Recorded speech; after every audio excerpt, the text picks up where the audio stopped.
Welcome back to the WatchTower Film Podcast. We have a very special guest today. Yes, we do, and it's not me. It's definitely not you, but Shut up! We're all talking about Wolfman. Hello. We actually have him as a guest. What's the podcast called? what do you want it to be called? Yeah, it's up to you. It's Wolfman time. Wolfman time. Going back to Wolfman time. Everybody go to Frankenstein and what's the guy who likes to suck? Dracula. Nobody talks about Wolfman. We actually did talk about it. Shut the fuck up. Show me your teeth. Tune into podcast to get nothing but Wolfman.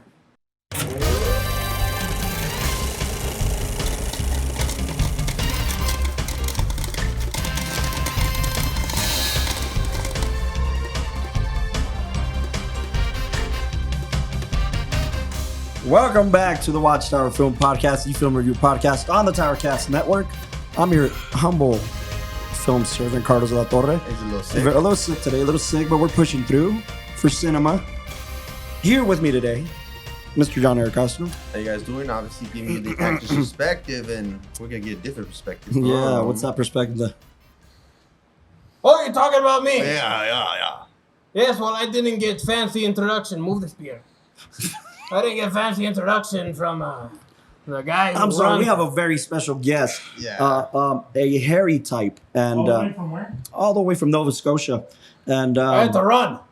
Shit. we couldn't fly him out because it wasn't in the budget. With Wolf's Run. What, you think we have 4 legs and we don't do anything with it? Yeah, so I ran here. That's why I'm so sweaty. That's why you have to shave. I don't have to shave. Oh, It's yeah. great. And what are you Get more doing here with aerodynamic? us today, Wolfman? See, a lot of people don't know Wolfman likes cinema. Ah, okay. Oh. It's very true. And you started your own film. Yes, I did. Yeah, how'd that go? Universal Picture. Yeah, Those guys are assholes in pain. how'd that go? It didn't go well. They just said, hey, can you go do Wolfie shit? I'm like, I want to see scripts, call sheet, nothing. Nothing. Just There. show up. Yes. And then turns out the whole thing's in black and white. Well, actually, good thing I only see in 2 colors anyway. Part wolf. Hey, the full moon's out. It's gone. Why do you think only half of it's here? You know? Is that drawn? Yeah, I had to get a look. It's penciled in. Mr. Austin Young in the back, making sure we're sounding and looking good back there.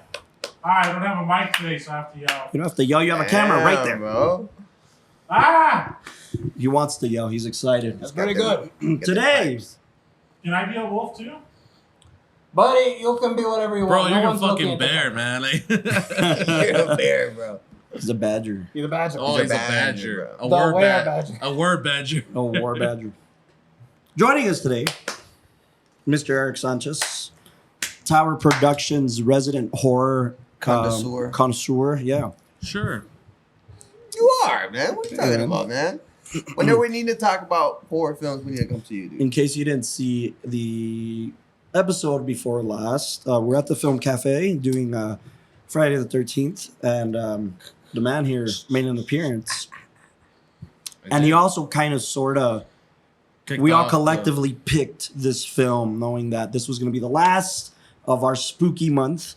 And yeah, who else better to close it off with than Mr. Sanchez over here? Which one was your pick, dude? Yeah, that's true, because Halloween's tomorrow. Halloween is tomorrow. Why do you think I'm here? That's why I'm so confused by that. You're not important Hey, anymore. for a second, I was like, let's check a time. Holy shit, we jumped in time. You never pick it on a talk show, Dude, man. I was like, God I damn. want whatever I'm gonna he's have to smoking. press train you for a talk show. Yeah, He was man. charging it all night. You know they shoot them during the day, right? Yeah. Okay. What? Well, What are we talking about today? The Thing. The Think? John Carpenter's The Thing specifically. Ooh, 1982 with The Thing. Uh-huh. 82, good year. 80. We have to be specific. There's many The Things. Well, there's 3 films. There's the original Howard Hawks, the Thing from Oh, Another 1952, World, I think. which John Carpenter loved Great and film. showed in Halloween 1978. By the way, Really? the kids when they're babies, Yeah. they're watching The Thing. Yeah. Yeah. Except then it was called The Thing from Outer Space. The Thing from Outer Space. The Thing from Another World. The Thing from Another World. Yeah. And then we got this one, the remake of that one, I guess, a reimagining, I guess you could say, Yeah. of The Thing, 1982. And then you got 2011. Into the Future, 2011, a prequel called just The Thing as well. Which was a shot by shot. No, it's not. No, it's a prequel. It's a prequel to this one. The Yeah. Norwegians, right? True. Which in its way, it is. Who I directed liked that? it. I honestly don't even know. I did not like it. I mean, I liked some aspects of it. It had something going for it, but like Yeah. it failed so hard in some things. And Yeah. where like it tried to save the movie, it was the special effects. Like they recorded half the movie with real. Man, they got props. good actors on that one. They Yeah. had real props on that, but then the studio last minute they're like, nah, you know what? That's too fucking 80s. Get rid of that shit and replace it with CGI. Yeah, CGI. They had really good actors on that. And that movie failed miserable. So Bro. yeah. So 1982 is the main one, the one you should see. Masterpiece. John Masterpiece, Carpenter John masterpiece. Carpenter. Even Jordan Peele, he's like, I think they call him like, you're the best horror director ever. You know, John Oh, Jordan Carpenter Peele. is a thing of a past, and he's like, dude, no one's gonna fucking slander John Carpenter Right. in my presence, you know. So Jordan Peele respects him, man. Like, Yeah. it's John Carpenter. Everybody does. I mean, When you think of horror, you think of John Yeah, Carpenter. John for Oh Carpenter. yeah, He's he's up one of the there for many sure. names that pops up. Absolutely. one of the Mount Rushmore tours for her horror for sure. Robert, Who would you put up there? My Yeah. bad. Who would you put up there in the Mount Rushmore of Well, horror? it's tough because, like, I mean, they don't always direct horror, but like, I would definitely say Wes Craven, John Oh. Carpenter. Yeah. Anybody new? Is Ari Aster up there? Walt Disney. Yeah, he's horrific. Just Oddly kidding. enough, Walt Disney has a connection to this film. Really? Oh, Oh, yeah. Yeah, you really? Yeah, he You does. got one of those? Sort of. sort of. And Who else? almost would like be? in more recent years that we've Ari had some- Aster? Well, Jordan Peele. Jordan Peele, Peele. like more recent years. That's why, like, I'm very proud, like, to see like somebody. What about like, Alfred Hitchcock? Oh yeah. I mean, like, Or is that not it's. horror? I mean, it is horror, like Psycho. Thriller. He's more Thriller. Yeah, I it's guess more like Psycho's a thriller, little more- suspense. Okay. Like he's the master of suspense. The That's master what of he is. suspense. Just getting baseline. That's what Wolfman thinks? But he's the one. I'm who- asking questions. Oh. He's the one who, like, you know, inspired like all the Yeah, horror directors to for make sure. films based off of him. Yeah. Man, who else? Mm, This is the thing Oh, about horror; what- it's so interchangeable. What Yeah, about it that is. guy? He did the one with my girlfriend. Dario Knock, Argento? knock. Dario Argento. The guy that came out in the Bastards one. Inglorious. Oh, Eli Roth. Eli Roth. Yeah, Eli Roth. he's a For great, modern, yeah. For He's He's, modern. he's a He's great pretty horror good, yeah. director. He's done The Great Inferno, Yeah, yeah. Hostel, Eli Cabin Roth. Fever. Yeah, exactly. And let's not forget the Italian filmmakers, you know, like the Dario Argento. Giallo Italian gore. We got Dario Argento, Lucio Fulci, Yeah. Joe Amato. I think that's how you pronounce it. My bad. I'm not Italian. So Wolfman might know. Wolfman. Pronounce this it. guy's like Russian. I don't know what the fuck Yeah, is going on. Nondescript country to offend nobody. He's his own country. It'd be worse if he would have said, "No, I'm American." You know. Why is everybody looking at my accent? I have a question. Yeah. Did you ever see the original Thing? No. Yes.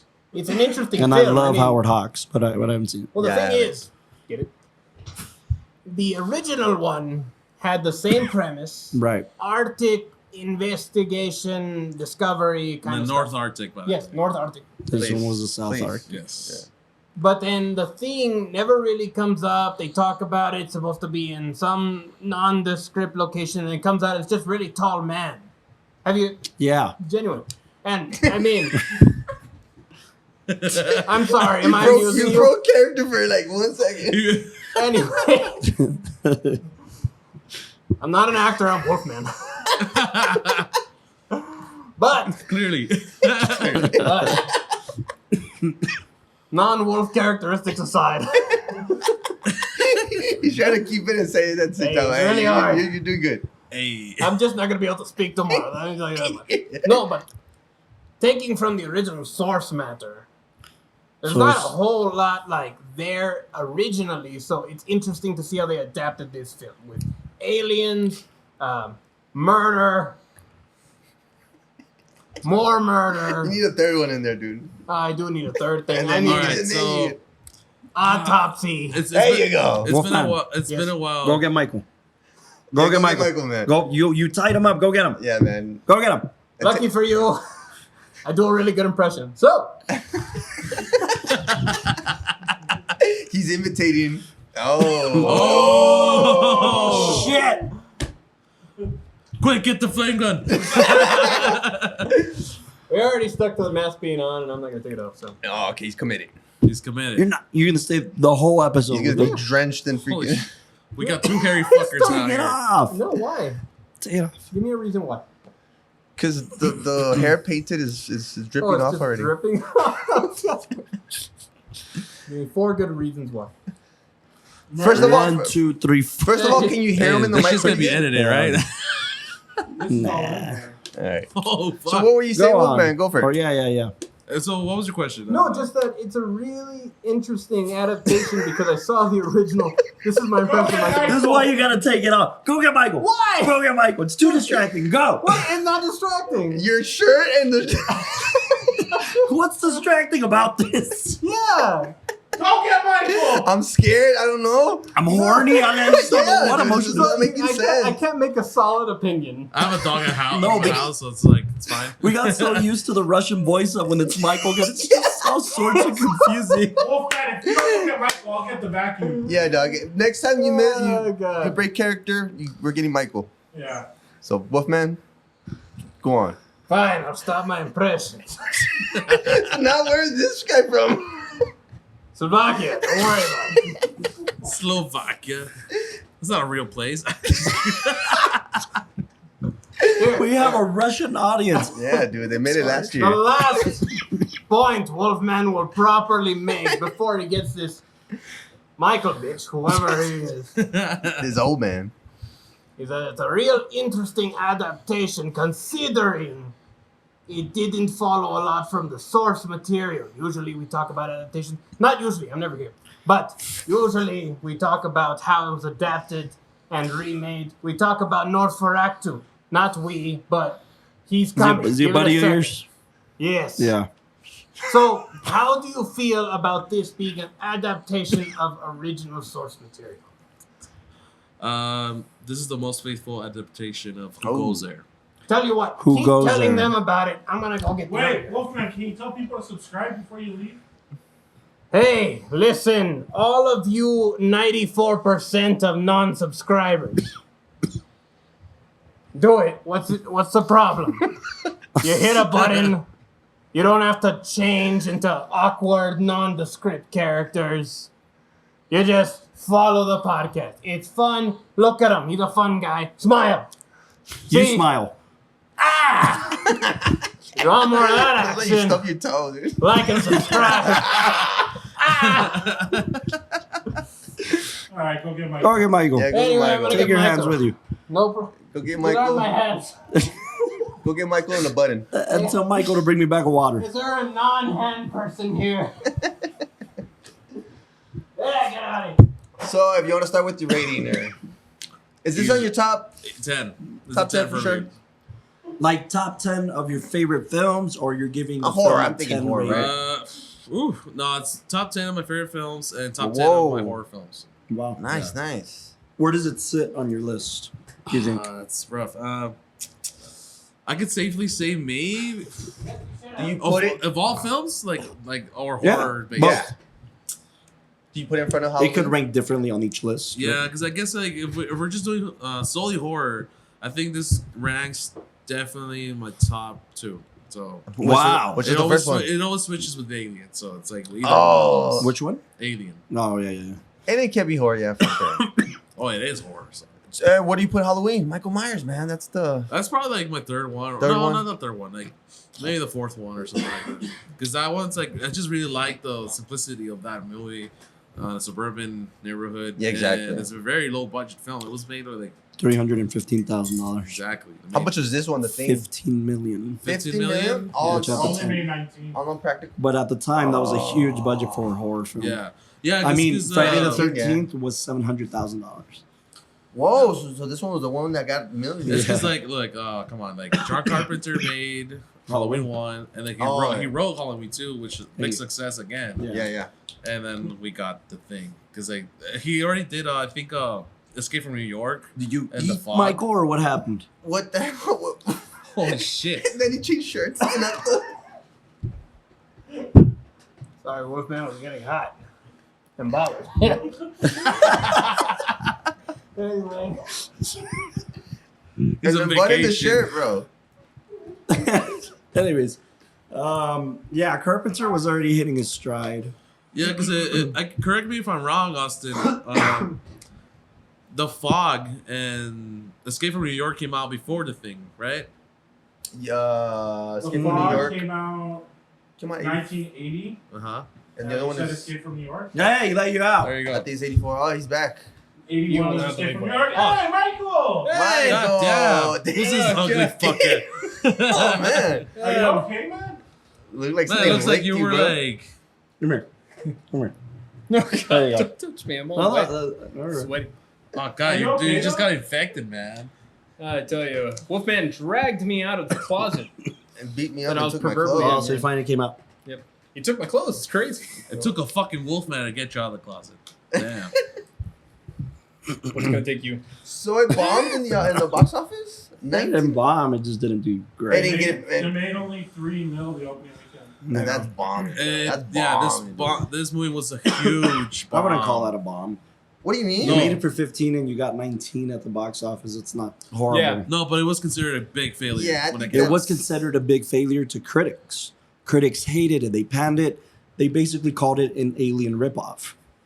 Really? They also it's a lot. I mean, think yeah. about it. It was a lot of But I mean, things. a lot of things are happening. It was a lot of things at the time because like it was competing against E.T. that came out a Yeah. week before. And E.T. presented aliens in this like family fashion. It was more And universal. people were so they thought this was a very depressing like view at aliens. Yeah. It was like such macabre way to see Yeah. aliens. Oh, I love And it. like people were like literally saying, "Do not take your kids to this movie." Yeah. Like, okay, first off, why the fuck are you taking your kids to see the Yeah. thing? John You know, like, Carpenter's. Yeah, exactly. Dark John Carpenter's the Carpenter's thing. already there. It's a rated R fucking film from the Yeah, time. yeah. And yeah, like don't expect fucking ET in this. Right, film. right.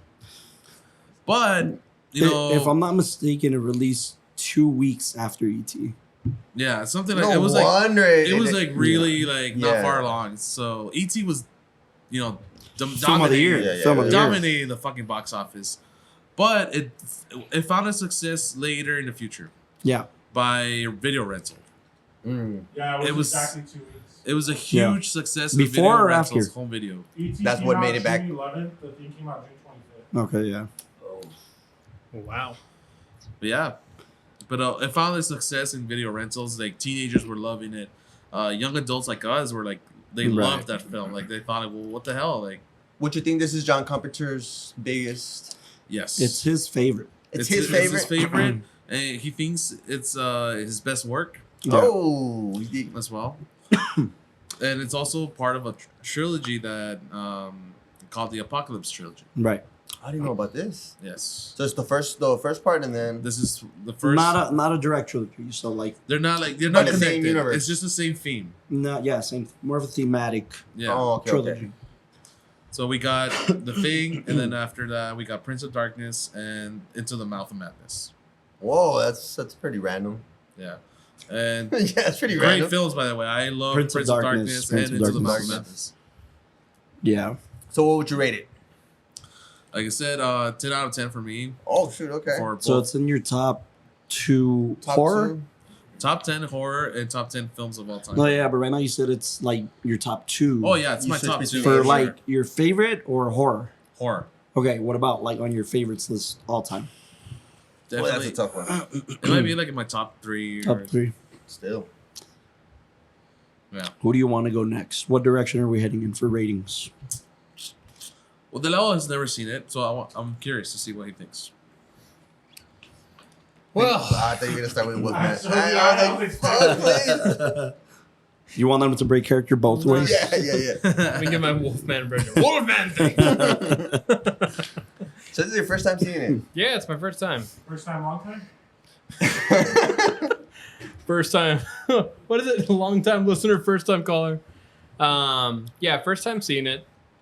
Super impressed. Super impressed? Yeah, genuinely. I mean, we're in an age right now where I think people take two sides of a coin, which is that the old school movies, the practical effects give the film this authenticity that is like, unmatchable by today's standards, and people that feel like there's more progressive technologies that are coming out that'll make films just as good. Yeah. But they don't require practical effects to like get them there, Mhm. And I feel like these are the kind of films that will hold a lot of merit, that a lot of people feel like if you stick to practical effects, your film will go so much further, and those are going to be the more memorable pieces. It's funny how in moments like when the guy was on the autopsy table, like I didn't even need to know what was going to happen next because I've seen so many clips of that, because it's just so impressive. The whole like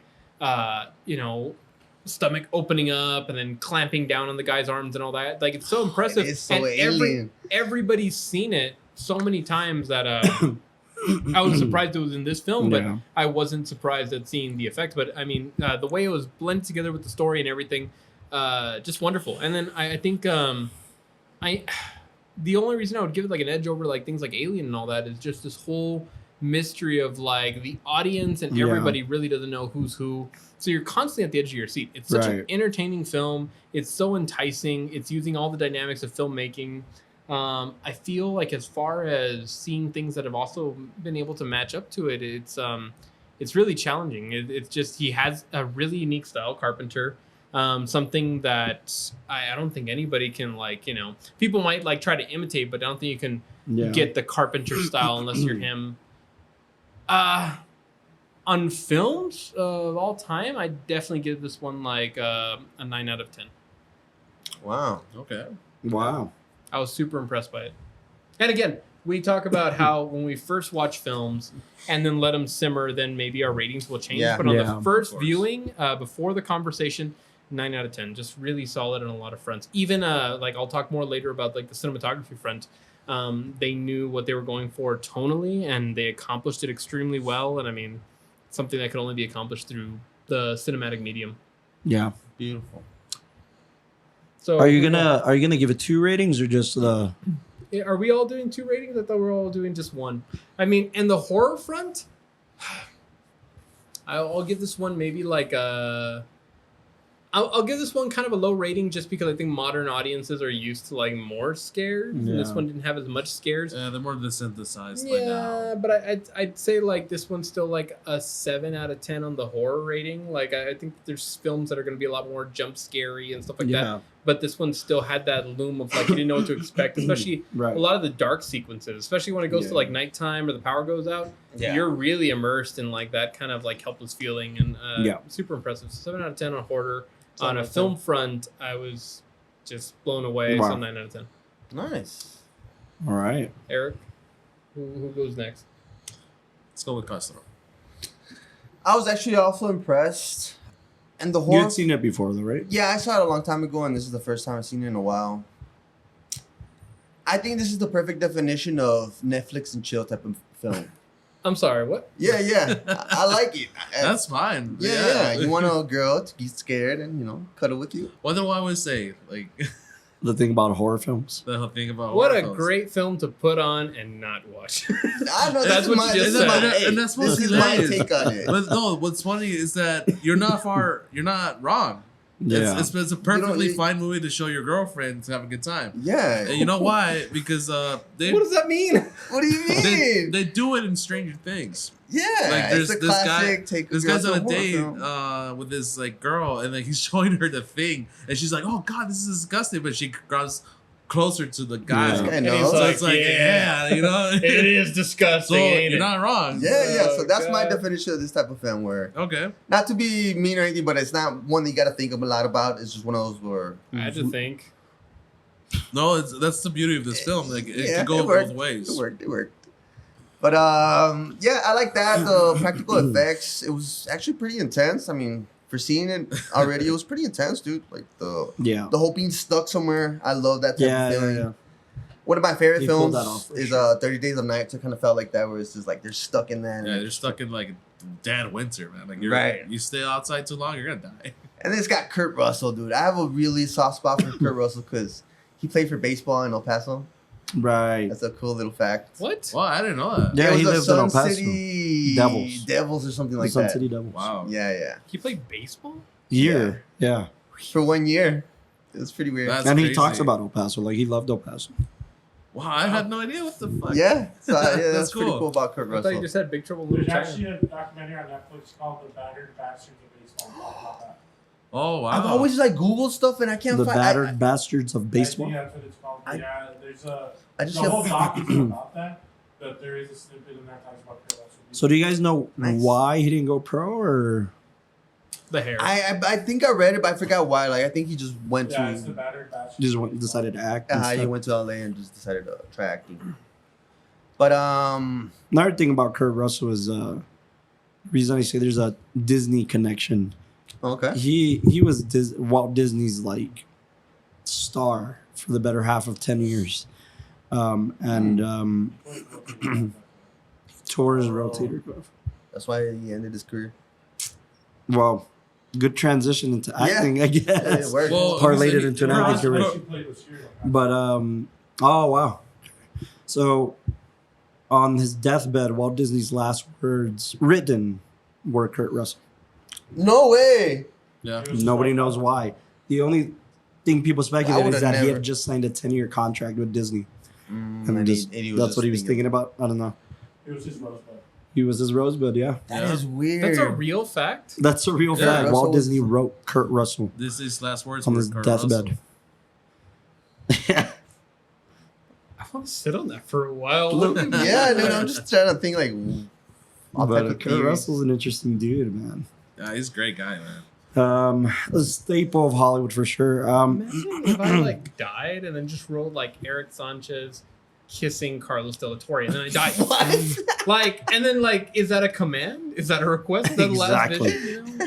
I would just figure that's a fucking fantasy, sicko.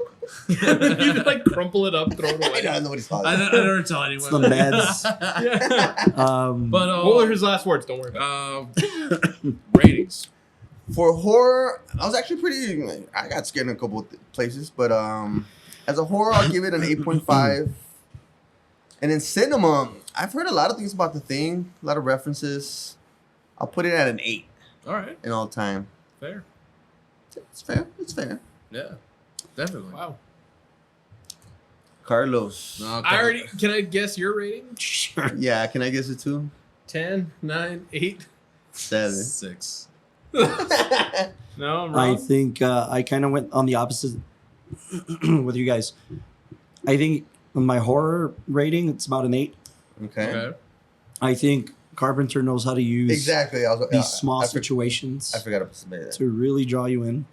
And I say small because I mean, what, 10 people that eventually gets reduced to 2, Yeah. and Yeah. closed location. I mean, the I fact love that that. this was 15 million and Halloween was 375 grand. The hell, dude. I mean, impressive, right? On a contribution to cinema, you're right on the money. I'm at a 7. I think what bugs me is, I'll talk about the good qualities, obviously, but what bugs me is we're so used and so like sick of jump scares that I saw jump scares in this one 3 times, and I was like, Yeah. Really? like It's I didn't need alright. them. I didn't need the jump scares, you know. Really? He And I used them felt- strategically. Don't but get that's me 82. wrong. It's 82. No, That's and why. then- That's why it's like I'm so conditioned to hating the jump scare that I respect the filmmaker that doesn't need it.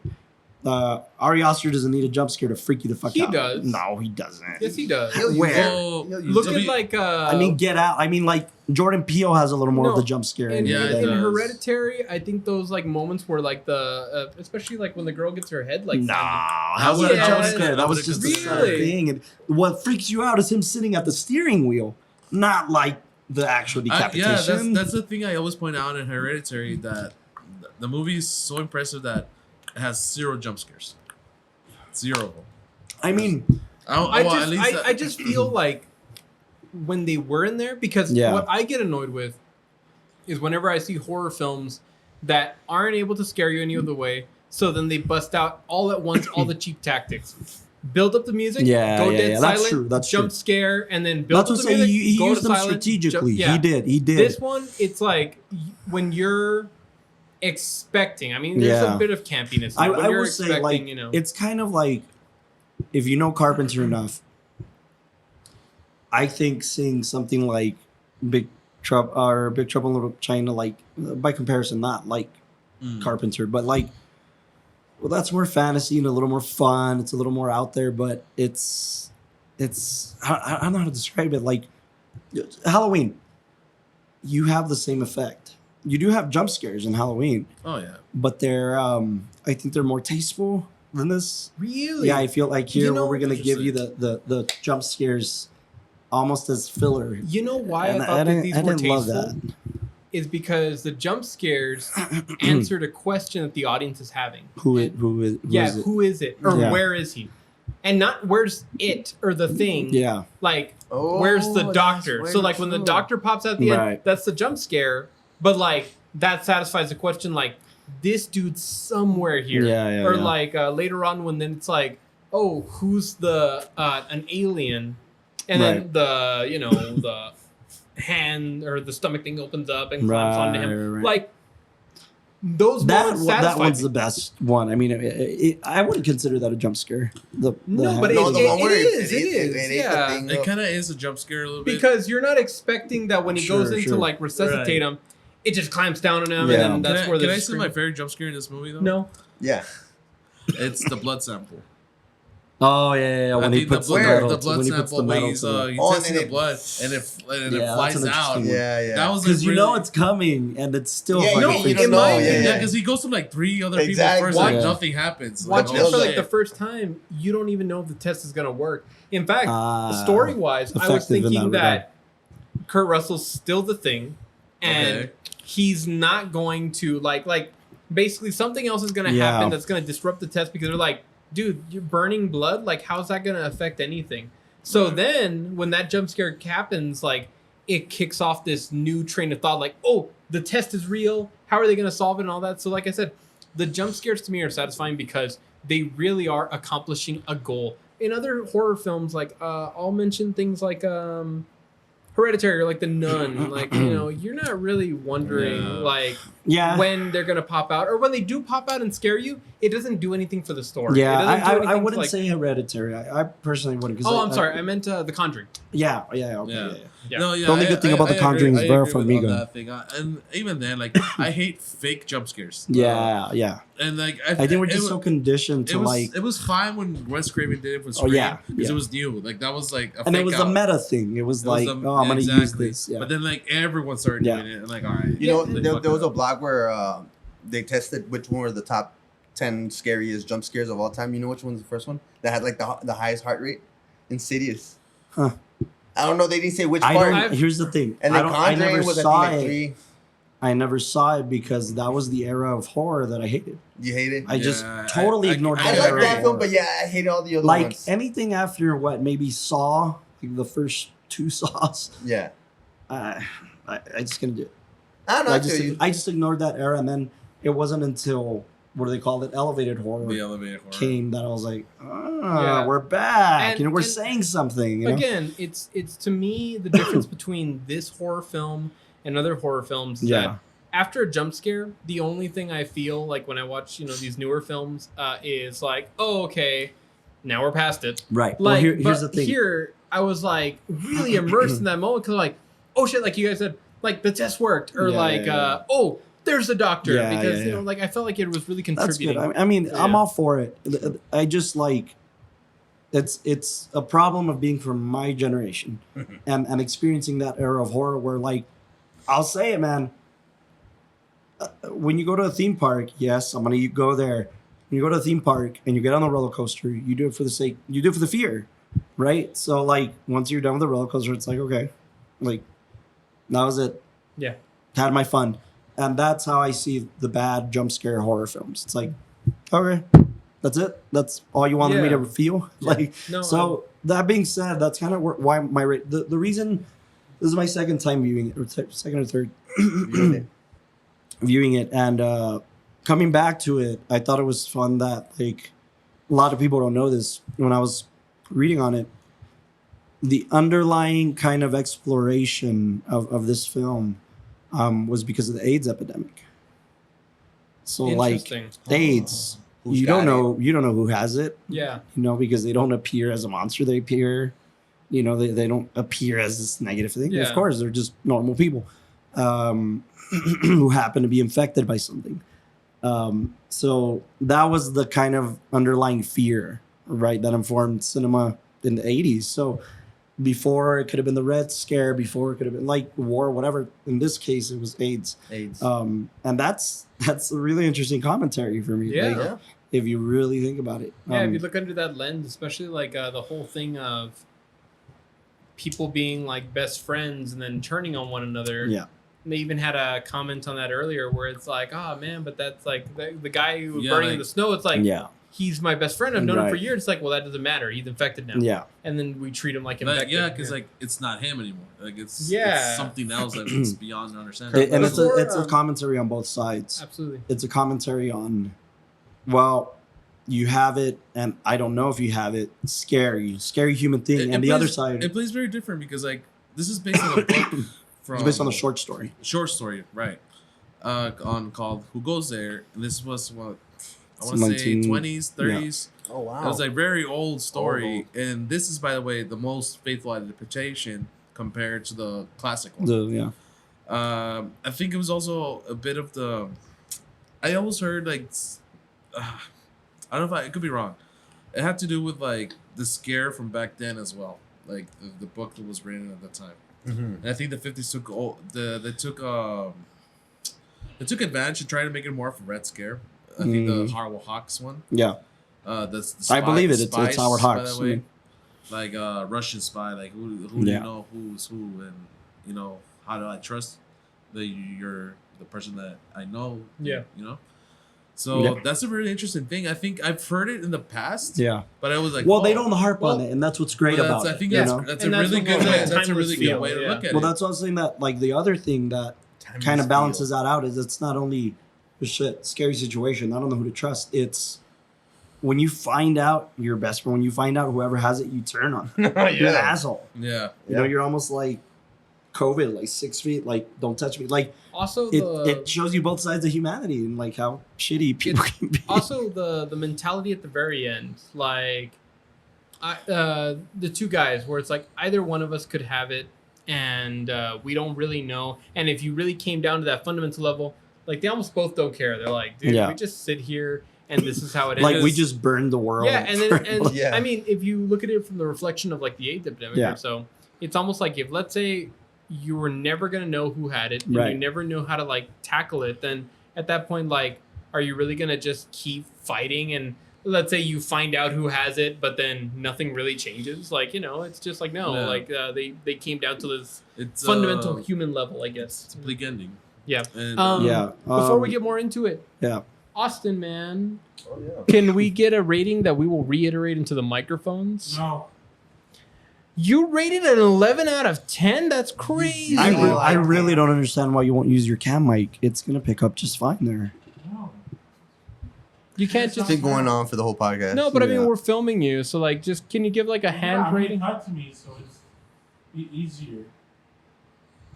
Go on. What the fuck are you doing with your hand? Hand rating. Give a hand rating. Paw? Give me paw. Sit. I was going to throw you the hand.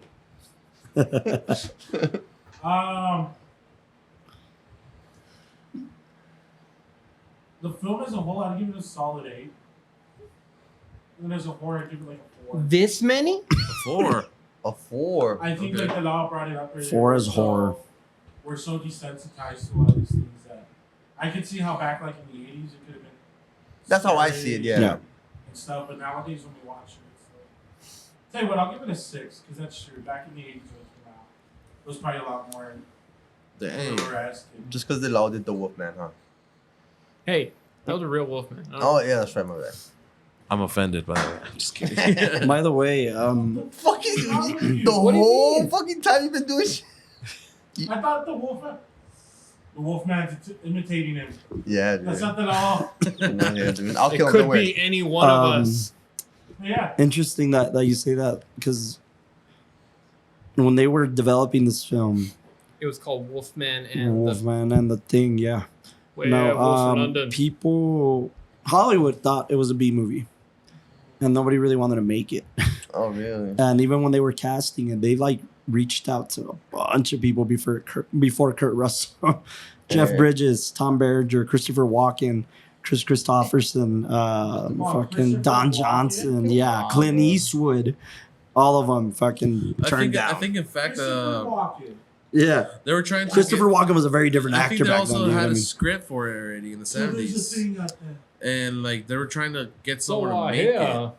And I think I forgot. We man. got I a actually wish I thing could have brought my today. notes. yeah, Before they got to Carpenter, because Carpenter, I think, can you look up the writer? He came to Carpenter, I believe, and he asked him, "Hey, how would you feel about making a reimagining of the thing?" Bill Lancaster Yeah, Bill Lancaster. That's right. and John W. Campbell Jr. did the story. Right. John Campbell. I think they finally came to John Carpenter because John Carpenter was a big fan of Howard Hawks' thing. Right. It was just a coincidence that he included it in the Halloween, I believe. And he's like, "Yeah, all right, let's do it." And Universal had so much confidence in John Carpenter at the time. They're like, "Yeah, let's give you big bucks, Right, like 15 right. million bucks," you know? And did they always know what the thing like was? What was it gonna be? Like you said something about Tall Man or something like that. No, it's No, no, no, I'm no. saying that this is the most faithful adaptation to the It's- The short original story. source. The Yeah. 50 ones was it played more like a 50s movie. The, Like, the weird part Yeah. about it was the reason the law was the one that brought up the Tall Man thing was because in the 50s one, it was almost like a Scooby Doo thing. Like, oh, it wasn't a real monster, it was just a big dude. It was just like a man. yeah, it Well, was really like, it funny wasn't really- because it's not like big dude. Okay, It's okay. supposed to be the alien. Yeah. It's just that at the A time human- was like, yeah, how like- are you gonna portray the thing from Like- like that in the 50s? because the original one they actually showed it at Plaza Classic. That's why I saw it. Yeah. and it was also Uh, like plant people too, right? Like it was like something. It was had a to do carrot with, man. yeah, yeah. You That's know, what it was. literally, it was a Jeez. man who was a giant carrot. That's the best way. And, to It's not giant carrot, but like yeah, it came from like the. But yeah, it sunlight, came from something like plants that. and all that kind of stuff. And then the thing. entire time they're like, "Whoa, I think it went outside," or "I think it went here." Like, Return "Oh, of the wait." Killer Tomatoes? Yeah, like where is it? And then like they finally go into a hallway and it's this giant man in like just a leotard. Just Oh, yeah, standing I there. see It's something like like it's that. a giant Yeah. guy like wearing like face paint, And then they shoot him, and then he dies, and it's like, I'm glad we got rid of that thing. Ah! And it's just like, Ta-da! The Yeah. 1950s music And from the there, film. there yeah, are yeah. some similarities with this. Like in fact, this movie plays a lot of homage to the Yeah, original. yeah, the opening For example, credits. it's the opening Homage. and Homage. what's it called? The dogs. Homage. There is a whole scene with the dogs in the original one.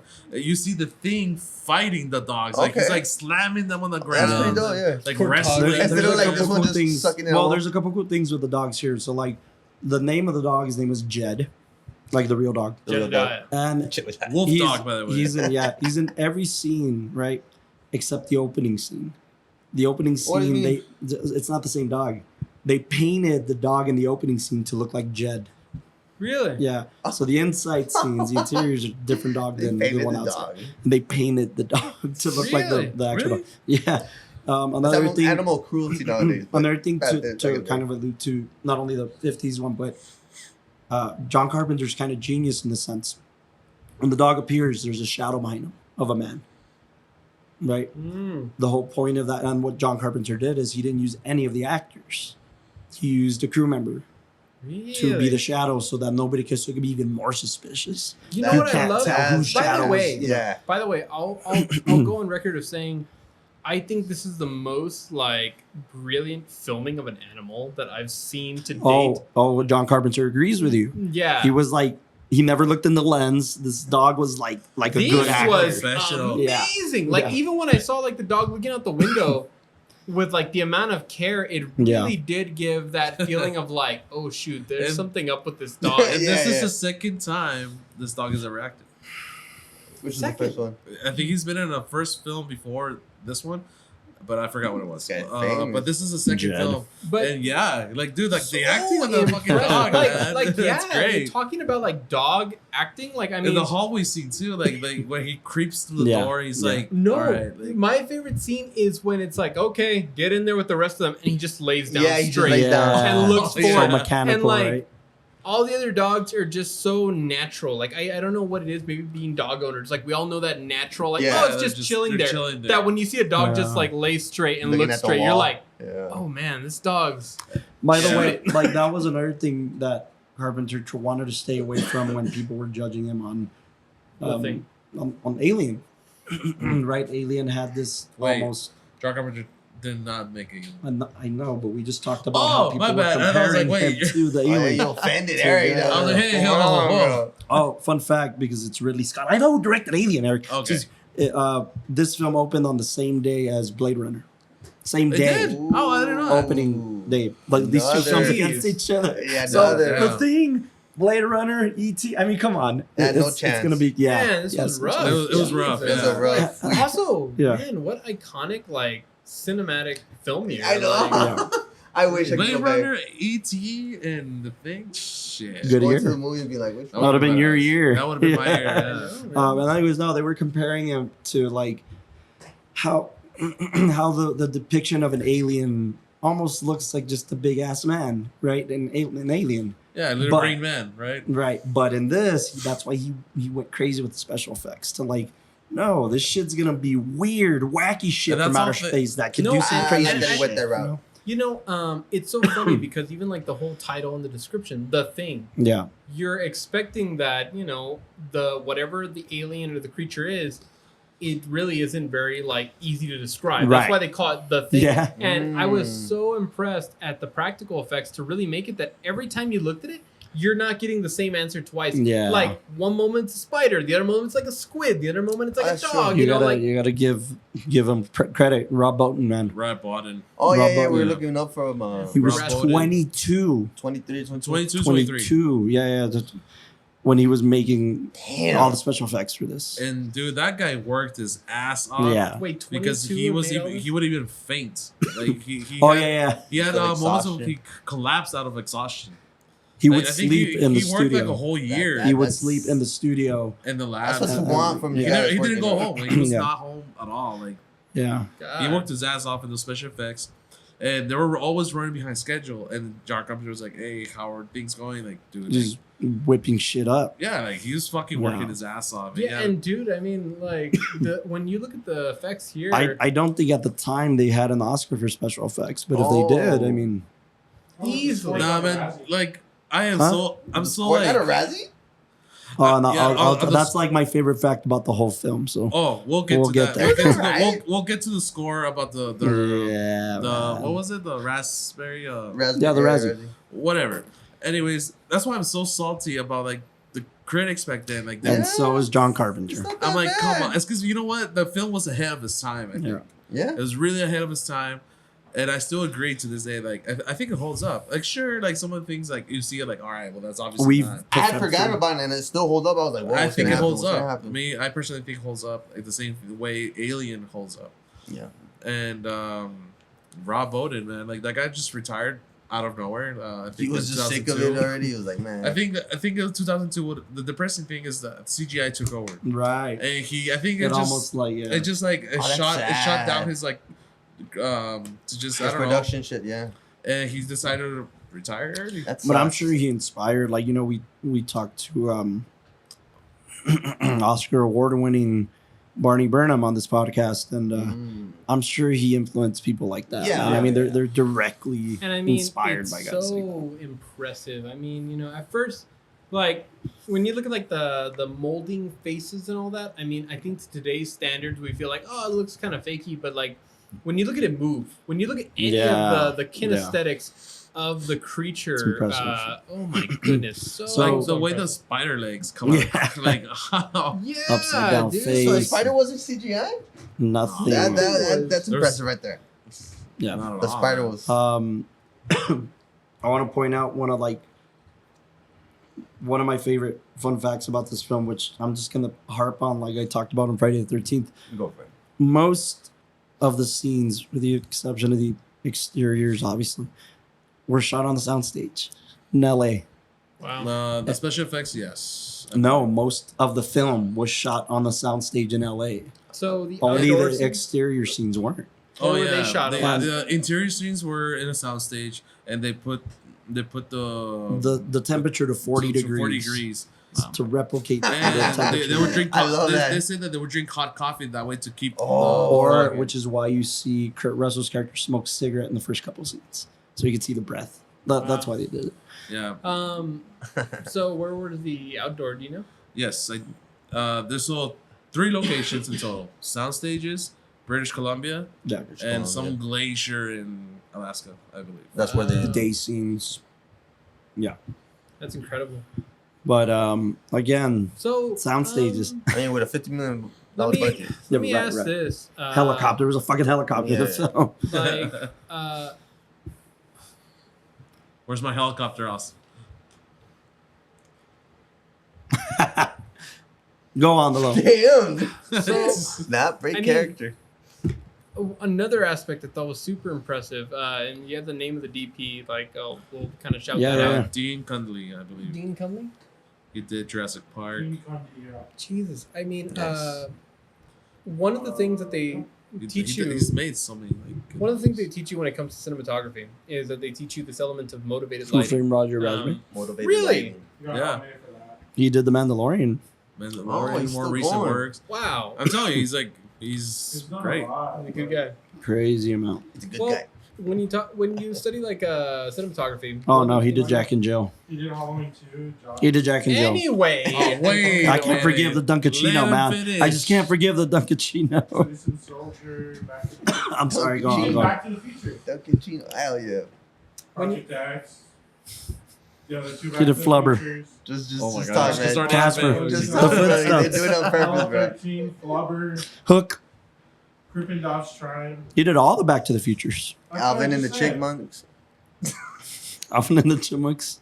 Yo, you're giving this guy blue balls. Hey, he did Big Trouble in Little China. Yeah, yeah. I can't imagine anybody else doing Big Trouble in Little China. he did that. Yeah. Go on. I'm sorry. No, what I was He did gonna. The Parent Trap. Didn't do Precinct Looney 13. Tunes Back in Action. Precinct Hey, 13. don't you mess No, with he Looney didn't Tunes do back in that. He action. did I love Halloween that film. too. He did it. I No way. love- He did Oh, Halloween you too. me. I said I didn't hear you. Looney alright. Tunes back in action. He did Camp Rock. Nah. He did Camp Nah, Rock. nah, Escape you from Do you lying. New remember the scene in Camp Rock with that girl who's like, The "Oh, I fog. want to be a He's producer"? Where's Carpenter's Oh, guy? yeah. Carpenter a lot there. Oh no, he did Rock and Roll High School. Never mind. Go on. Anyway, shut up. Now, Yeah, High School He Musical. did Jack and Jill. Yeah. Oh my god. so what I was gonna mention Yeah. for anybody who watches this podcast and cares about a cinematography perspective, We want to hear about this. they Yeah. talk about the notion of motivated lighting and Right. how whenever you're filming a scene, DP should go in there and look at like what's currently available, and then you're just trying to magnify those elements and then create like beauty in the scene, right? So when we talk about motivated lighting here, the way that it affects the environment, the dark tones that naturally as human beings we perceive of like nighttime and the cold and all that, Right. and just emphasizing that the little bits of light that we see in the frame are the only safety as a human that you right, get. I love that. I love how they were able to really play into like the more we minimize the lighting, but because of the location, it works out. It really does feel like when you're outside, the camera's outside, and you see that little speck of light, and they put the camera even further away to capture Yeah. the safe house. It's like, wow, that really is the only safe place in this environment. And the fact that inside of there is this thing, Yeah. like that just makes it so much more tense. And I love that the way they were able to play with like shadows Yeah. and darkness and all that. One of the biggest complaints I've heard about modern day cinematography is that everything's too well lit. Even when you look at like horror films, you know that it's not going to be a scary scene if it's Right. well lit because everything's this beauty lighting, punch in light everywhere. There's no shadows. It's high key, and then when we color it, we bring it down Yeah. in tone. But here, it really played into the idea of like low key lighting, keep it dark, and then whenever you have a light, it's a natural light that Right, if we were in that right. environment, those would be our only signs of safety. Yeah. And then have the characters really react to these changes in the lighting and the scheme. And even like when the fire comes up, the fire is this wonderful practical to light up the environment, but you really feel like it's a dim bit of safety before after that fire goes out, you're Yeah. really back into this, it's dark. Well, and I would say too, the fire represents power. It's the only thing that has power over this. But thing. it so feels when it's so dwindling. powerful in the frame, when Yeah. it's over flooding the frame. yeah. It's the sense of power that we have control. Yeah. And once they put out the fire, we're Yeah, back. and the funny thing is that whole balance of like you would see them put it on the fire, and it's like, oh, that's safety. Like Yeah. anything in that area is safe. But then the second they're like, yeah, but if we let it burn, it's gonna burn everything down, and then we're gonna die. So then we have to put it out. And I mean, the light and the darkness and the way all that was kind of coming across, I was super impressed. I felt like, to me, it's a very subtle way that I was engaged in the story, and I could definitely feel this heightened sense of like danger or like stress, because in life, naturally, like places like this, when it's well lit, we feel safe. But the second we go outside and there's just little bits of light, we're gonna be scared until we get closer to that bit of light. Just like right here. Just trying to go to the door. It's so interesting. I was even talking to Castro when we were walking outside. I'm like, man, I really do get scared when we like leave our office, because you just get these little dim bits of light, and then you're just trying to like see in the darkness and all that. Yeah. And also adding on to the idea that in the darkness, the reason fundamentally we're afraid of that is because there's this sense of unknown. But even in the light, there's this sense of like unknown of like, wait, who's real, who's not. It's like, man, it really did make you feel like nowhere is really safe. And I feel like the cinematography, at least the gaffing team, the lighting team, everybody really added into that. I mean, I was so impressed by that. I was reading that, as you would expect, the final scene, the explosion, took 50 technicians to make that happen. 50. And how many takes? Just one at least? It didn't say. I'm sure one take. Yeah, they were not gonna build up. That was a delayed explosion. Oh yeah, somebody mentioned it. Yeah, the one that had to catch up. Damn it. Yeah. I mean, for sure. When somebody can use cinematography and lighting to heighten the feelings, because I mean, I think what makes horror naturally campy, and we've talked about in like Friday the 13th, and we've talked about in other ones. Maybe we haven't gone to the script. What makes it feel campy is this idea that there's empty space, right? The negative space in the environment naturally makes you feel like something's gonna come there. Yeah. Something's gonna like when you look at like a frame and like a character's all the way to the right for no real reason, and then it's dark right here. You're like, oh, they're just trying to set it up. Like something's gonna pop up there. What's it gonna be? You know?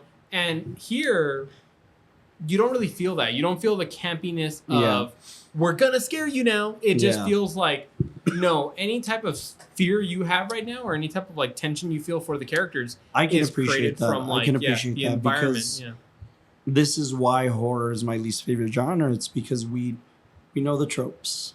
Yeah. We know how recycled the motives are to use specific things for horror. You gotta just clock out. I mean, we talked about that for Friday the 13th, but what I mean in this scenario is camera movement, right? When we see negative space, we talked about Taxi Driver. When he puts the camera in negative space and it's an empty hallway, we're expecting for something to come through that hallway. A guy with a gun do something, and then no, he uses it in a great fashion to make you feel like, I can't even see this phone call. In that same respect, John Carpenter will use empty space, not to just freak you out. It's the scene of like looking the establisher, the wide shot looking at the base right at night. Okay. There's a couple of ways we could have filmed that. We could have filmed it in an infinite amount of ways. We could have been right next to the building. We could have shown that from the building looking out into the darkness. Right. We could have been close to the building, giving like 50% to the negative space, 50% here. No, what they decided to do with the camera, throw it back, put it on a wide angle lens, make the building look as small as possible. If you break it up into thirds, you'll probably only be able to fill about one quadrant of it.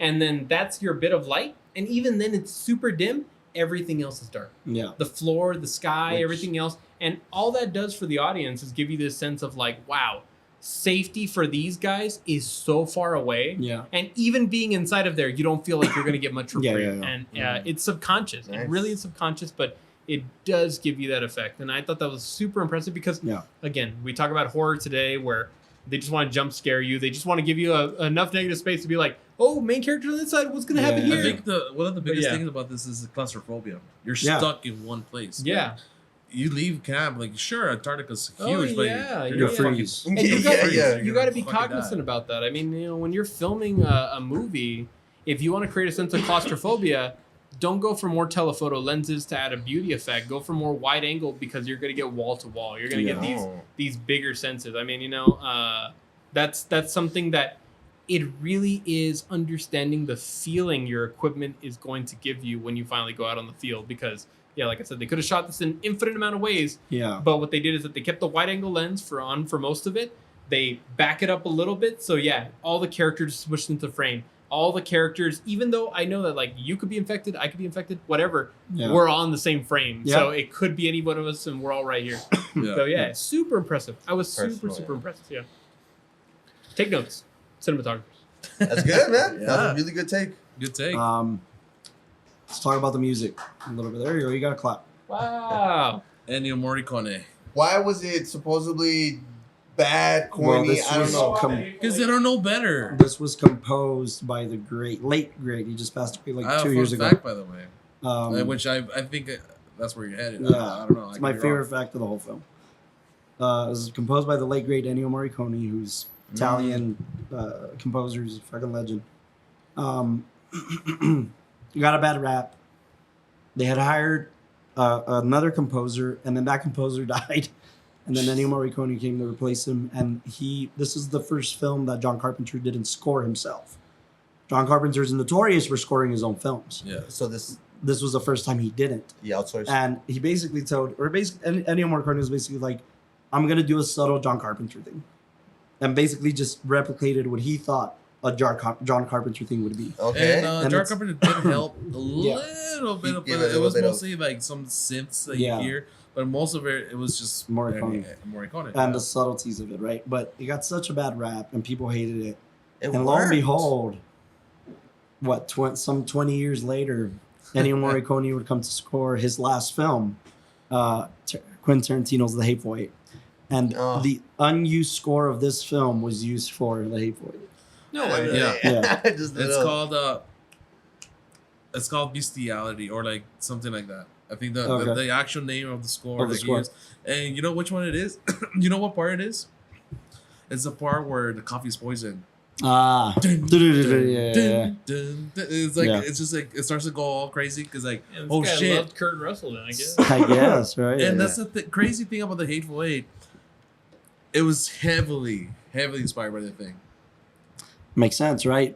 Cabin in the woods, snow. Who do you trust? Who do you trust? Yeah, Damn. for sure. Makes a lot of sense. Ennio Morricone in there? And Ennio Morricone didn't want to do it, by the way. He wasn't a big fan of Tarantino. Oh wow. He didn't want to do it, and Tarantino convinced him. I think it was Morricone's wife that was like, "Hey, you're getting up there. Yeah. If you're getting an offer, do it." I got a question for you. I brought it up in the last movie, the Friday 13th Part 6. Yeah. Horror is one of these weird, again, because it's a genre film, because it knows the tropes, and the tropes help to elevate the already built fan base and the appreciation that's already there. Did you at all feel like I could have done this? Like The Thing, no. Yeah. I could have done this. Okay. Yeah. See, that's why I say that's with Friday the 13th, it's an assignment and it's built in. But with The Thing, what's the difference? What's the difference between the assignment built in Originality. Okay. Right? I mean, this is a very John Carpenter film. It's designed that way.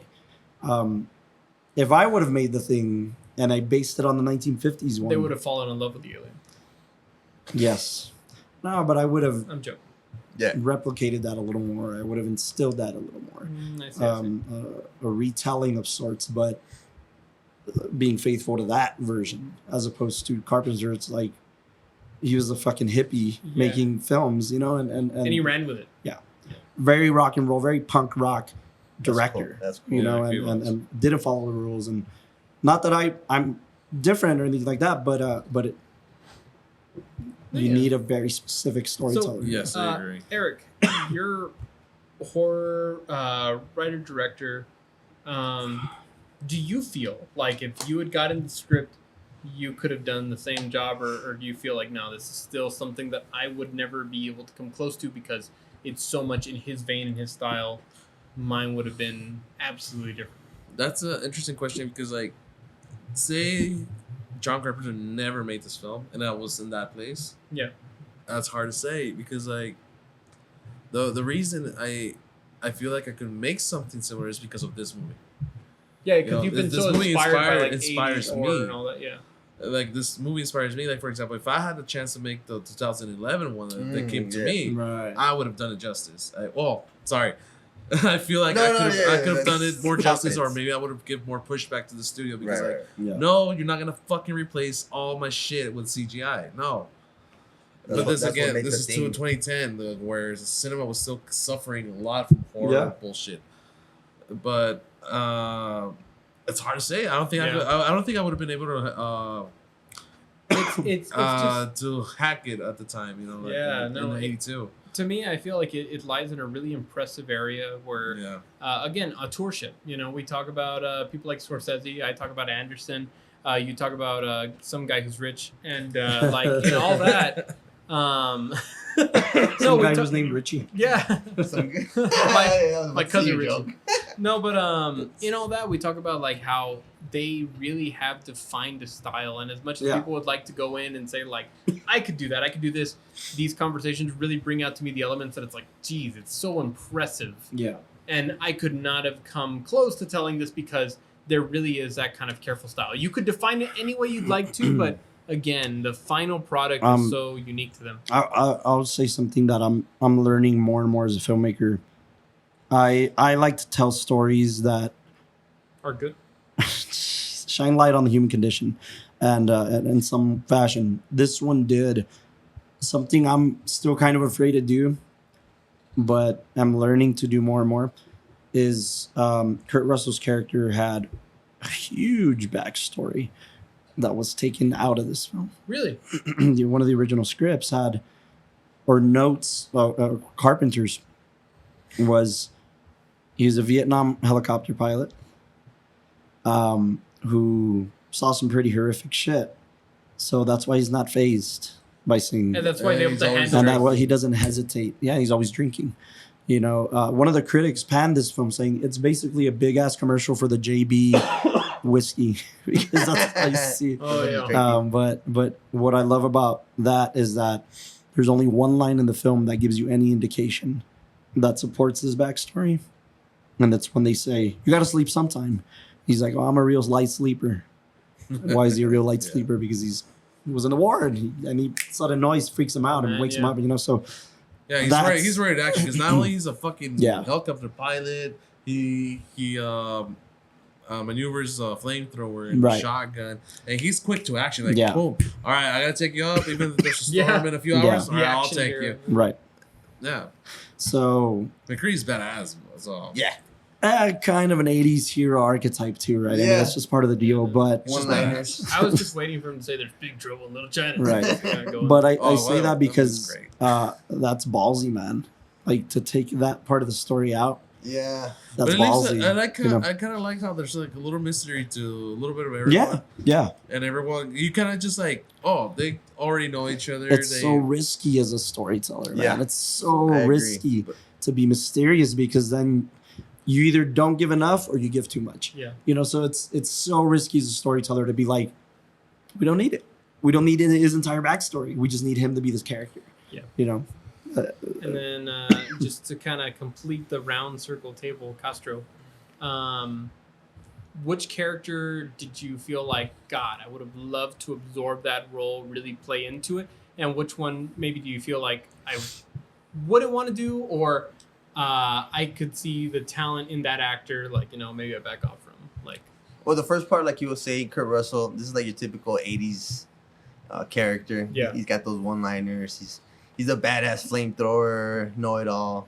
is that instantly the role you would like Yeah, obviously, man. gravitate? Yeah, nobody wants to be Robin, right? Everybody wants to be Batman. No one wants to be the cook. Nobody wants to be the cook. Yeah, I would say Childs was a pretty interesting character. Giles was Giles, great. And yeah, this I was was about his to say that. acting debut. Oh, Yeah. wow. 32 years old or something. He was Less than that. He Yeah. was 28, I think. Wait, the guy who was the voice actor? Yeah. Keith David. Oh yeah, man. his Jeez. first role Not ever. bad. God. Which he worked with Carpenter again, and They Live. Yeah, and Halo. Yeah. He was the Rick and Arbiter. Morty. Rick and Morty. Oh my God, I forgot he was Spawn. He's Spawn. The voice. He's the voice of Spawn.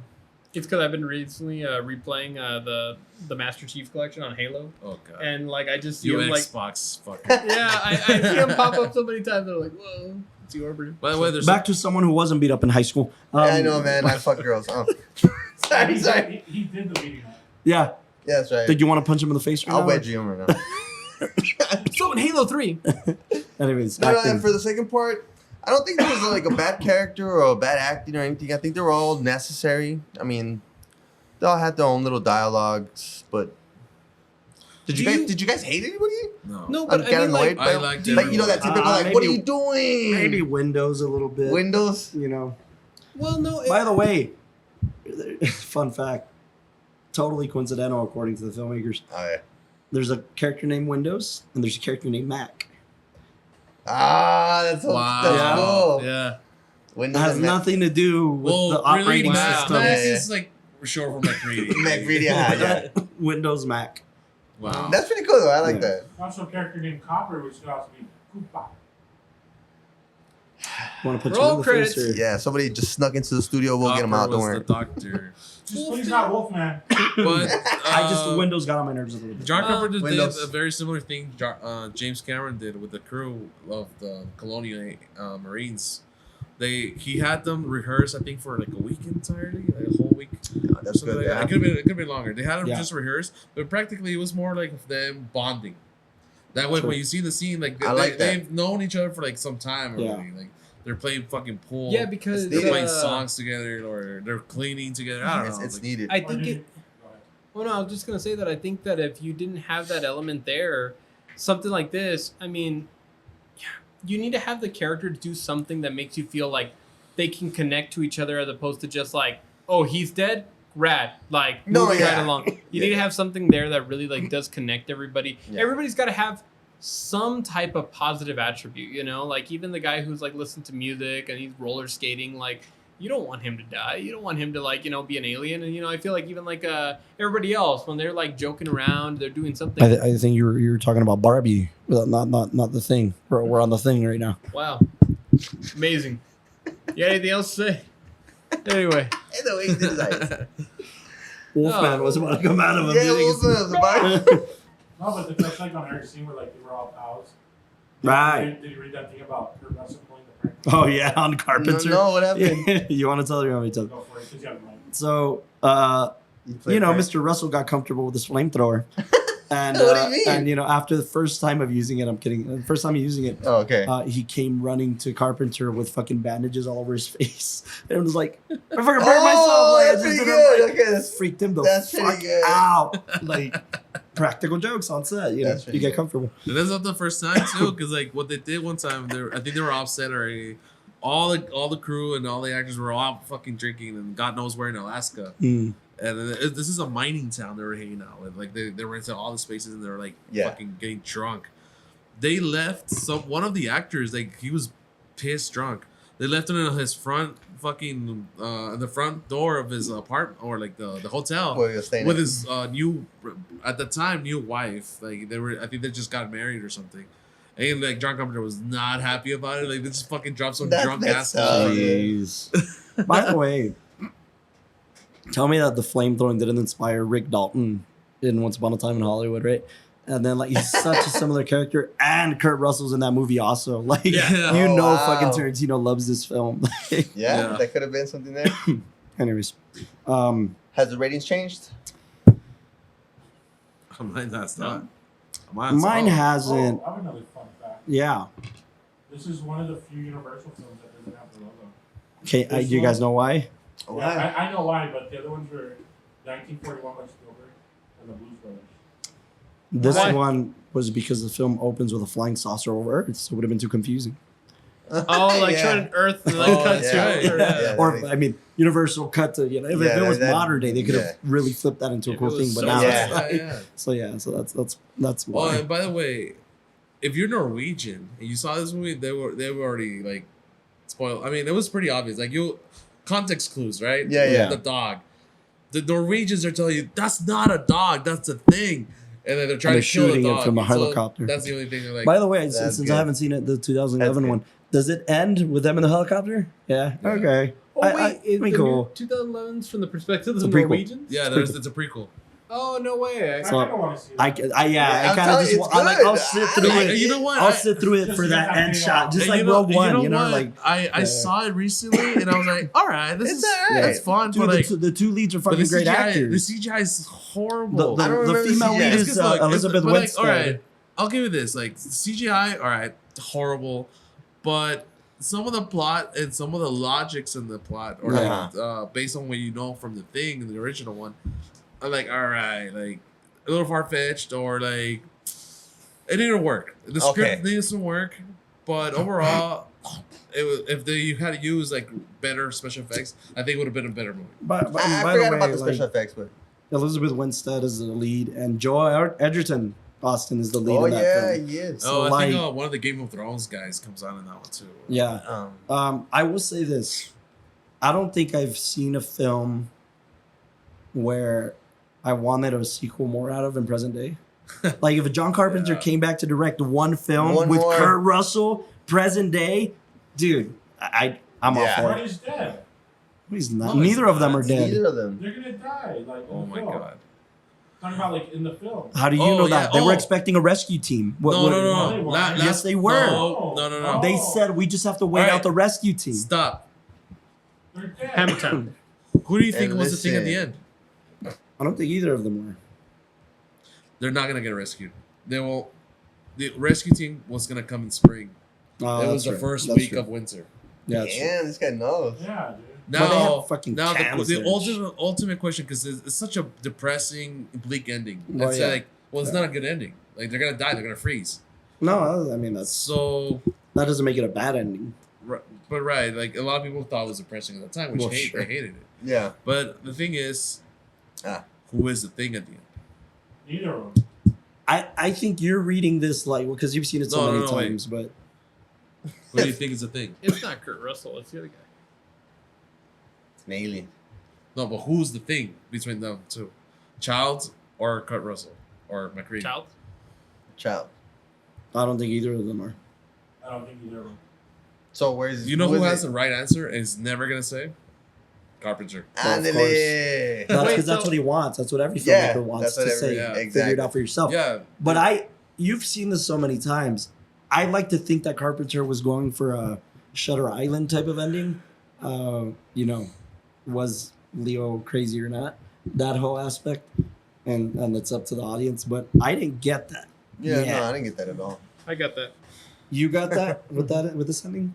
I didn't Yeah, get that quite because yet. at the very end, again, it was this feeling of like either one of them could have been it, because even with the other characters that were the thing, we never really saw a buildup of like, oh, they disappeared at this time, and like there's the movie, it's comedy, but Clue, right? Where if you really rewatch Clue, knowing the love that right film. ending, Yeah. then you can tell like, oh yeah, this person was gone at that time and could have done Right. this murder and all this kind of stuff. Well, that's Where too here- that's too easy. I mean, just because Childs was away and No, but even with Kurt Russell, like, I mean, it's like this one wasn't really trying to like piece together like, oh, if this person was away, then they're obviously the thing. Like, I do feel like that's what to I'm saying. stretch like Kurt Russell, his whoever's infecting his character is like the master of the race, man. Like for him to hold it for that long, and then like, I mean, they tested his blood and his clothes were torn out and all that. Maybe I it's don't something know. at the very end. Maybe I don't know. It's kind of a stretch for Well, me. I think For me. a lot of that stuff was answered to be like the doctor at the end. He really was. He wasn't trapped Oh. in. So when he leaves outside and he got like a helicopter parts and Which- everything like that, he was trying to convince other people that like McCready was. especially like McCready, like he was the one who was most calm and confident during the whole thing. That you're like, oh, if this thing was smart enough, it would know like I get rid also of that think guy. that's why they took out his backstory. Yeah. Because then you know why he's so calm and collected. But if you don't know his backstory, Also, That's, I think That a makes really sense. cool thing as a kid, whenever I saw this movie, I always thought it was funny how like, well, not I don't know if it's funny, but Funny how? Blair, the doctor, when he's in the shack, and he has the news in there. Yeah. out of nowhere. Yeah. And there's no explanation. He doesn't explain That's himself. true. McCready doesn't even ask about And it. the lens is looking through the news to him. I mean, it's aligned with his Yeah. head. Like I always like wondered like, oh, like was he gonna commit suicide or So He just wanted to come inside. I did some research and there's some theories. What happened? He killed himself and the thing took over him. So the whole time he was talking to him was the thing. Mm. And Yeah, that's then, why he I says know. like, I "Oh, buy that I'm one, too. fine." Like, I'm you know, fine. Like you gotta let me out. You know, Yeah, like exactly. I won't so harm anyone, but he was buy he was already the thing. Like the thing took over him. that. I buy that. That's fine. Or like even the idea that maybe he could see that the thing got into his room and he's trying to kill himself before it's too late, and then couldn't or something like that. You know? Well, that's what they said about the guy with the flare, right? That he probably burned himself. Yeah, because that one he did it before he took him over. Because like that's a horrible way to go. Yeah. Burning yourself. Because that guy was just gonna hang himself. So he either already died and the thing just copied him. Like absorbs him. I And tell like you, he's already talking to the thing to McCready. Yeah. It's also the funny thing about this movie, like a lot of people consider this cosmic horror. Oh, sure. yeah, because of the bigger implications that It's gonna. it's this unknown. You'll never be able to like kind of pinpoint that you've destroyed all of the thing. Like now that it's awake in the cosmos. Yeah. There's also Um, so many conspiracy theories today about the Arctic and the Arctic Oh wall. yeah, how and what like exists back we're there, surrounded and, by the Arctic wall and whatever. So it's a cool Yeah. little thing to. And it's a scary thought. Like when the doctor, that's why he goes crazy in the movie.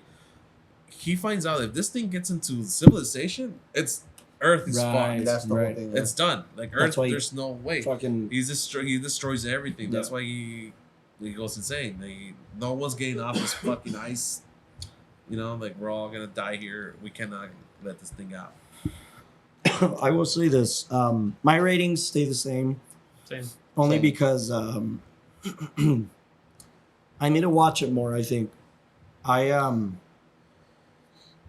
I didn't get more out of it than I got out of the first time I saw it, To be fair, you saw it in a cabin in the woods. and I was drunk. But and he was drunk, and that's part of the reason of why we're watching it. I was sober. But no, we're watching. No, we saw it the next day. Oh, Yeah. The first night he wanted to watch the dirt and try to douse Mike. yeah, I had to knock him out of his hand. Fun night. No, but I didn't get more out of it, and what bugs me a little bit is that I couldn't remember a lot from the first screening, and I'm walking away from that a little bit more. I'm gonna ponder a lot on the ending now this time, so I'm hoping that with more viewings I get more out of it. Right now, I just feel like I always remember just the key scenes, the opening scene of the dog, certain things that stick out, right? But existentially, the ending now is living inside of me a little more, but I haven't gotten more out of it. Dabble So it with it more. Only can the dog get an Oscar? I hope so. I think you got a Razzie. Anyways, it's my reasoning. Love you guys. No, I'll stay where I'm at. I was really impressed. I feel like there's films, especially when I give a high rating on a cinematography front, films that I think people who are going to be in any aspect of filming, like it comes from like producing, writing, directing, and all that. They can look at these films as examples for Yeah. how a well-made film should be conducted. And I was super impressed on the cinematography front. I'm super impressed on the story front. I was the execution, acting. It all sold it for me. I was thoroughly lost in the story. Where then having the conversation with you guys now, it's a lot of reliving these moments, so I can give a very concrete idea of like what the elements that impressed me were. Exactly. But And I don't need to ask you. I think you'd be able to pull this off. You already knew what True. this filmmaker might want out of Yes. this. yeah, Is that why you seek something more challenging in your own work, like something more? no. Somebody was asking me the other day. I was on a gig, the drone show and all Yeah. that. But somebody was asking me, they're like, "Oh, so you're a DP? Like, what's your style?"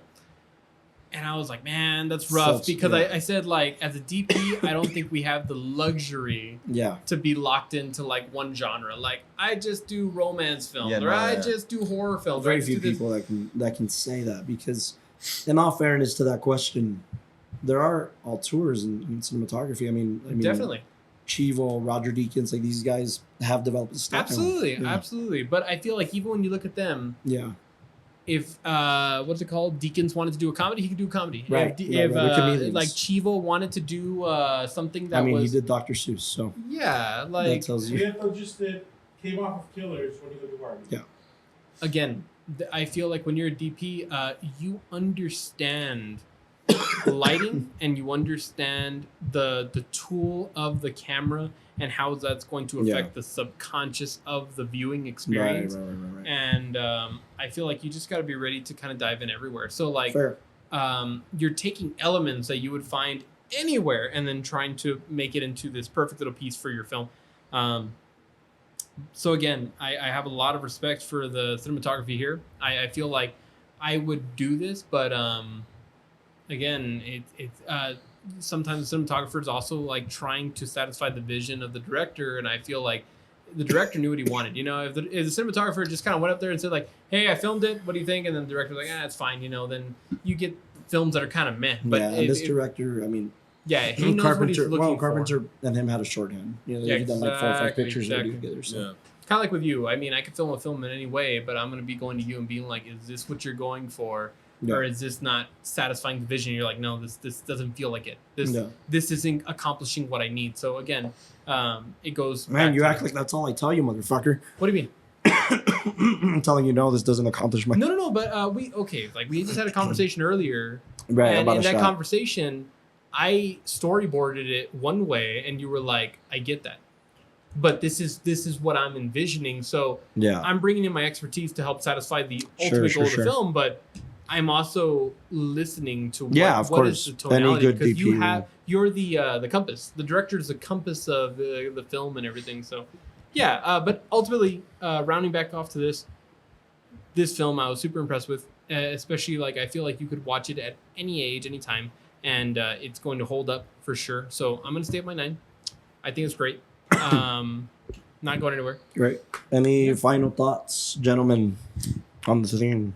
I still stand with it being the perfect movie for Netflix and chill. You got Kurt Russell, 80s superstar. All you need. And no women at Oh. all. That's Yeah. I did read that too, huh? There was no women. Well, again, Wait, you had comparing to it read that Alien, after watching the movie? Yeah. Were you expecting the Alien? And like, Yeah, maybe. Yeah. No, that's why they compared to Alien, right? I mean, female lead just didn't have a female Yeah. lead. You know, it was all men. So another one of those things that's like, well, Maybe the thing itself was a female. Maybe the thing was just I mean, you'd like friendships that, we wouldn't made you? along the way. anyways, Eric, any last thoughts? Ooh, Watch it. one of the greatest horror films I've seen. Oh. So That's how you end it. yeah, John Carpenter. Yeah, man. John Carpenter. Come on. Mr. Young. Mr. Young. Next week Next week. is Mr. Bellator's. I have no idea what we're doing yet. I'm sorry. We're in between 2 and these guys keep fighting over it. So Return stay to tuned for a innocence. pick. I don't quite Someone know what we're doing. the lady from the cafe wanted Singing in the Rain. We already did it. Didn't we? No, we haven't. No, that was one of We your did picks. Babylon. That was one of We your watched picks. Singing in the Rain. No, it wasn't Singing in the Rain. It was Umbrellas You're Bored. How about Aliens? Maybe next time. How about no? Well, she was a recommendation. Well, tell you what. I next thought- I week don't know we're why I still thought we had deciding, Dungeon.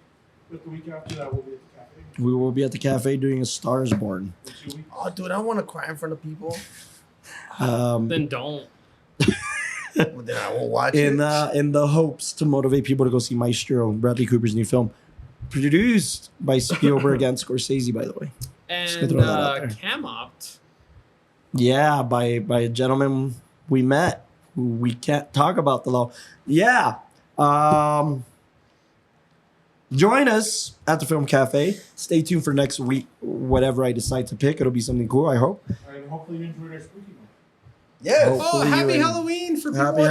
Halloween. Happy Halloween horror. Thank you Happy guys for Halloween. joining us Be for safe, our. check Hattie for razor blades. Well, thanks you guys for joining us for our first Halloween month. I mean, we've Yeah. kind of Our we've Tower-izing Halloween. month. Tower-izing special guest Wolfman. I'm sorry that you're dead now. Wait, Wherever. imitate him. Yeah, do Oh, like man. do like a. Wolfman back for everybody to see. God, his voice was so painful. Yeah. I'm glad I'm not Wolfman. I can't. Can't do No, but thank you for tuning in to Or our, turning in. If you turn in. Yeah, thanks for turning off our podcast. for Halloween month, we're excited to do more theme months in the future. Yeah, We are. yeah, we're planning it out tonight. Yeah, actually. we're Such a supposed to fun. yeah, we had a lot of fun doing this, and we've had a lot of fun doing just the different themes. So I think approaching the future, we want to do more theme months, but please don't stop giving us recommendations. If there's a film you want to talk about, Die or Hard for film or Christmas. yeah, Oh, How can you not? we'll it's still not a Christmas movie. we'll It- keep what? doing recommendations. And It's the Christmas movie. Please Eric, subscribe to the podcast on Eric, YouTube, welcome back. Spotify. Yeah, Eric, well, you should be on this podcast more. please So be on the podcast more. I want your take on non-horror films. 'Cause Yeah, that's what I keep telling we're gonna do people about. umbrellas, and he's gonna be here. Oh, I want to hear that. What the hell's that? It's It's a It's a opera. German, It's a musical. French new wave picture. Sorry. If not a single person dies in that movie, I don't want it. Well, Well, a lot of actually- people die. A Actually, somebody very, does die. very disturbing and grotesque death. It's all in the theater of the mind, really. If I don't see her innards or his All innards, right, let's go. Please subscribe to the podcast. Anywhere you listen to podcasts, thanks so much for tuning in to the WatchTower Film Podcast, and good night. Love you guys. Peace. It's spooky. We're good.